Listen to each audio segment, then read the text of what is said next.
Hello friends, જય માતાજી, જય યોગેશ્વર.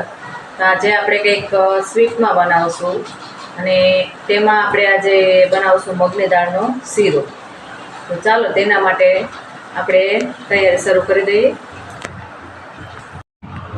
દાળને સરસ ધોઈ લીધી છે. ધોઈ અને સૂકવી દીધી હતી 15 મિનિટ માટે અને કોરી કરી અને એક વાટકી જો આ મગની દાળ છે ફોતરા વગરની, એક વાટકી ઘી અને એક વાટકી ખાંડ છે.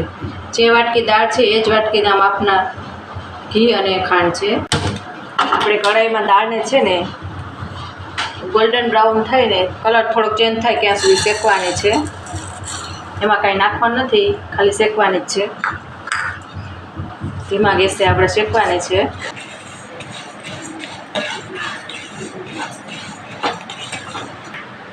શેકાઈ ગઈ છે જો આપણી દાળ, એનો કલર એ ચેન્જ થઈ ગયો છે. એક પણ દાણો જો ચોટતો નથી અને અવાજ આવે છે દાણાનો. દાળને જો આપણે ઠંડી કરવા માટે ડીશમાં કાઢી લીધી છે. આ બાજુ જો શીરામાં નાખવા માટેનું દૂધ ગરમ કરી લઈએ. જો ફ્રેન્ડ, આપણી દાળ ઠંડી પડી ગઈ છે તો આપણે એને પીસી લઈએ. જો આ રીતનો પાવડર બનાવવાનો. શીરો બનાવી લઈએ મગની દાળનો.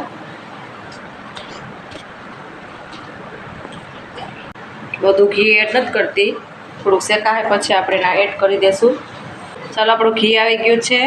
હવે આપણે આ જે લોટ છે તે એડ કરી દઈએ. બધું મિક્સ કરી દઈએ.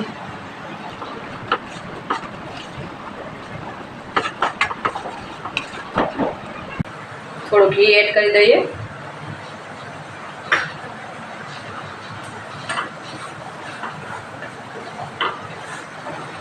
સુગંધ આવવા માંડે એટલે ત્યાર પછી આપણે પાણી એડ કરીશું. થોડું થોડું જો ઘી છૂટું પડવા માંડ્યું છે અને કલર એ ચેન્જ થવા માંડ્યો છે.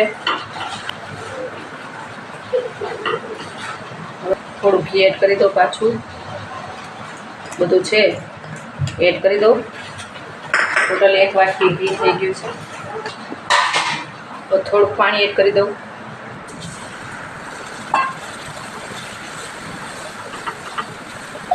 ગેસની ફ્લેમ છે આપણે સ્લો રાખવાની.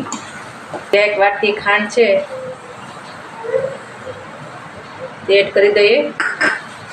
અને આ સમયે આપણે જે ગરમ દૂધ છે, દૂધ ગરમ કરેલું છે તે એડ કરી દઈએ.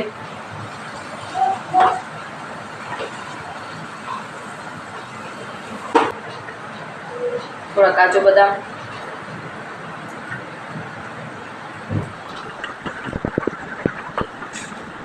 જો આપણી મગની દાળનો શીરો તૈયાર છે. મસ્ત બન્યો, જોઈ લો.